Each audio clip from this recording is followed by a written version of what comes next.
பிரியமானவர்களை, அழிவுக்கு முன்னானது அகந்தை. ஒன்றுமில்லாமல் அற்பமானவர்களை தேவன் தனக்கென்று எடுத்து பயன்படுத்தி அவர்களை கொண்டு மகத்துவமான காரியங்களை நடப்பிக்கிறார். தான் உயர்த்தப்படும் போது அவரது கிருபையினால் அவரே என் மூலமாக செயல்படுகிறார், நான் அல்ல, கிறிஸ்துவே எனக்குள் இருந்து செயல்படுகிறார் என்ற எண்ணம் அன்று நான் இதை செய்தேன், அதை நடப்பித்தேன், நான் சாதித்தேன் என்று பேசும் போதும் சிந்திக்கும் போதும் பெருமை ஆட்கொள்ளுகிறது. எப்போது நான் என்ற அகம்பாவம் உள்ளே வருகிறதோ தேவ கிருபை விட்டு விலகி செல்கிறது.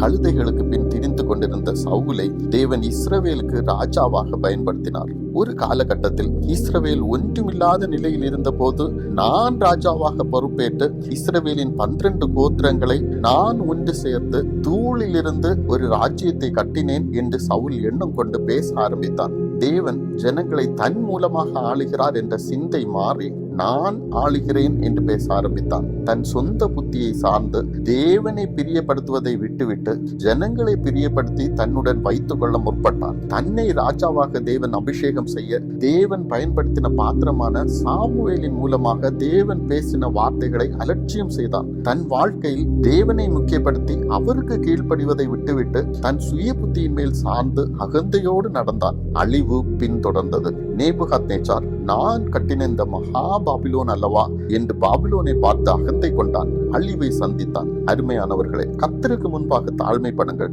அவரை வாழ்க்கையில் முக்கியத்துவப்படுத்துங்கள், அவருக்கு மாத்திரமே கீழ்ப்படியுங்கள். சுய புத்தியை சாராமல் கதமேல் நம்பிக்கையா இருக்கிற மனுஷன் பாக்கியவான். ஆமென்.